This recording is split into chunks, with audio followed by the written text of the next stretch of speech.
Добрый день, дорогие друзья! Мы рады встрече с вами на хоровой ассамблее Арктики.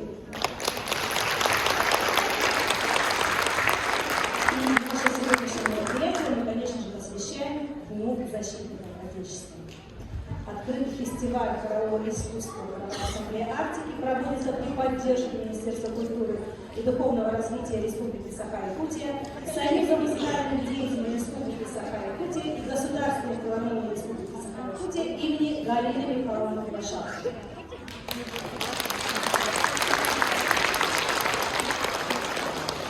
Основная наша цель – это пропаганда художественных ценностей отечественного хорового исполнительства. И откроет наш концерт симфонический хор филармонии Якутии имени Галины Михайловны Кривошапки, главный хормейстер Людмила Шумилова.